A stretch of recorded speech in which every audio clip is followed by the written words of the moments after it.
अब तक हमने देखा प्रेम ऑफिस में बैठकर कुछ ड्रेस की डिजाइन देख रहा था, जिनमें से उसे कुछ ड्रेस पसंद आती हैं और वो देव को उन ड्रेसेस को घर पहुंचाने को बोलते हैं।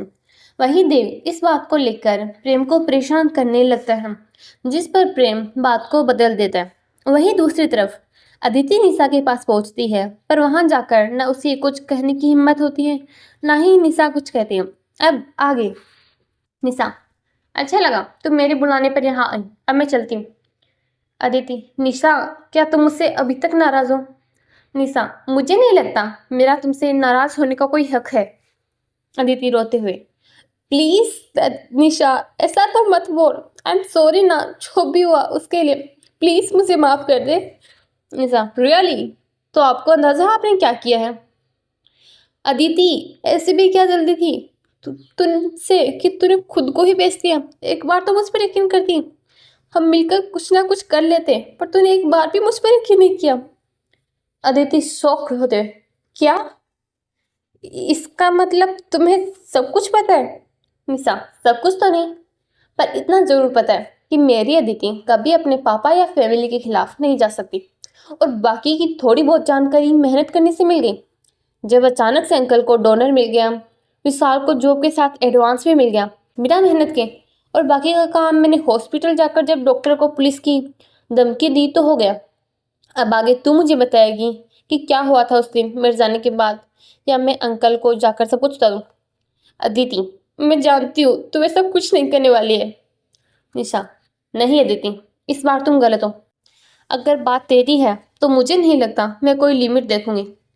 मैं तेरे लिए कोई भी हद पार कर सकती हूँ, ये तू भी अच्छे से जानती है। इसलिए तेरे पास दो ऑप्शन है, या तो मुझे सब सच बता दे, या फिर अंकल को जाकर सब बताने के लिए तैयार हो जाओ। अदिति, निशा, पर तूने कहा था तू इस बारे में कुछ नहीं पूछेगी। निशा, मैंने अभी कहा अदिति, मैं तेरे लिए कोई भी हद पार कर सकती हूँ। ऐसे में बात से पलटना तो कौन सी बड़ी बात है। अदिति की आंखों से अभी भी लगातार आंसू बहे जा रहे थे। उसे समझ नहीं आ रहा था कि वो क्या करे, क्योंकि वो ये बात कैसे भी अपने पापा तक नहीं जाने दे सकती थी, और न ही निशा को उदास देख सकती थी। वहीं दूसरी तरफ उसने कॉन्ट्रैक्ट साइन किया था, जिस वजह से वो अदिति को निशा को सब कुछ बताकर कॉन्ट्रैक्ट नहीं तोड़ना चाहती थी। तभी अदिति का फोन बजता है। वह देखती है कि प्रेम का कॉल आ रहा है। अदिति थोड़ी दूर जाकर फोन उठाती है। अदिति, हेलो। प्रेम, तुम चाहो तो अपनी फ्रेंड को सब कुछ बता सकती हो, लेकिन ध्यान रहे इस बारे में तुम दोनों के अलावा किसी को बताना चले। अदिति, आपको कैसे पता कि? अदिति ये कहते कहते ही रुक जाती है और अपने पीछे खड़े गार्ड्स को देखती है, और वो सब समझ जाती है। दरअसल जब प्रेम अदिति के बारे में सोच रहा था, तभी उसे अदिति के बॉडीगार्ड ने एक मैसेज भेजा था कि अदिति अभी कैफे में है, क्योंकि प्रेम ने उन सबको साफ साफ इंस्ट्रक्शन दिया था कि उसे अदिति की हर सेकंड की खबर चाहिए। जिस पर प्रेम ने उन्हें वीडियो कॉल करने को कहा, जहां उसने देखा कि अदिति निशा से मिलने आई थी, और उनके बीच हुई उसे कुछ कुछ बातें सुनाई दे रही थी, जिन्हें सुनकर वह सब कुछ समझ गया था। Aditi, thank you. तभी प्रेम फोन कट कर देता है, और अदिति वापस जाकर निशा के पास बैठ जाती है और उसे सब कुछ बताने लगती है। तभी अचानक से उस रूम में एक थप्पड़ की तेज गूंज सुनाई देती है। निशा ने अदिति की पूरी बात सुनने के बाद उसे कसकर बहुत तेज थप्पड़ मारा था, जिस कारण सब लोगों का ध्यान एक पल के लिए उसी तरफ आ जाता है। वहीं निशा की इस हरकत पर सभी बॉडीगार्ड आकर अदिति को प्रोटेक्ट करने लगते हैं, और एक बॉडीगार्ड ने निशा का रास्ता ब्लॉक कर लिया था। अदिति, पीछे हटिए सब लोग, मैंने कहा सब लोग पीछे हटिए। अदिति की बात सुनकर सभी बॉडीगार्ड एक कदम पीछे हट जाते हैं, लेकिन वो लोग अभी भी निशा की तरफ घूर कर देख रहे थे, मानो वो उससे कह रहे थे उसकी एक और हरकत माफ नहीं की जाएगी। वहीं अदिति जाकर निशा को गले से लग जाती है, जिस पर निशा रोने लगती है। निशा, क्यों अदिति, क्यों किया तूने ऐसा? कौन ऐसे अपनों के लिए अपनी पूरी जिंदगी खराब कर देता है? तूने अंकल को बचाने के लिए एक ऐसे इंसान से शादी कर ली जिसे तू जानती तक नहीं, वो भी 1 साल के लिए। तूने कभी सोचा है 1 साल बाद तेरा क्या होगा? कौन करेगा एक ऐसी लड़की से शादी जिसने 1 साल के लिए एक लड़की से शादी कर ली, वो भी सिर्फ पैसों के लिए?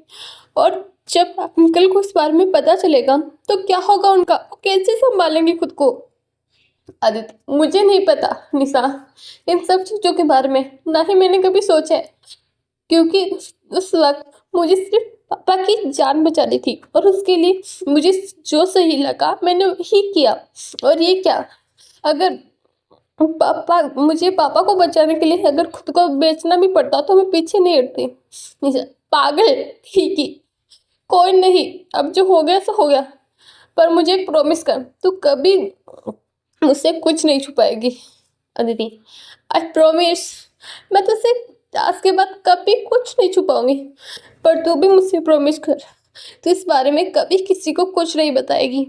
निशा, नहीं बताऊंगी, पर तू अपना ध्यान रखना और मिस्टर सिंघानिया से जितना हो सके दूर रहना, वरना ऐसा ना हो कि बाद में तुम्हें पछताना पड़े।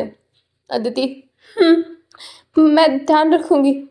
निशा, और हाँ, घर जाकर गालों पर आइस लगा लेना, सूज गए, शायद मैंने कुछ ज़्यादा ही जोर से मार दिया, आई एम सॉरी। अदिति, कोई नहीं, जो हो गया सो हो गया, मैं जाकर आइस लगा लूंगी। यह कहकर अदिति वहाँ से घर के लिए निकल जाती है। वहीं निशा भी अपने घर के लिए निकल जाती है। हे एवरीवन, कैसी लग रही है आपको हमारी स्टोरी? बताएगा ज़रूर। और हाँ, मेरी स्टोरी के साथ बनी रही। तो क्या होगा आगे जब प्रेम देखेगा अदिति की सूची काल? क्या मोड़ लेके प्रेम और अदिति की कहानी जानने के लिए बने रहे मेरे साथ इस कहानी में। तो चलिए फिर मिलते हैं जल्द ही अगले पार्ट में। तब तक के लिए बाय बाय एवरीवन।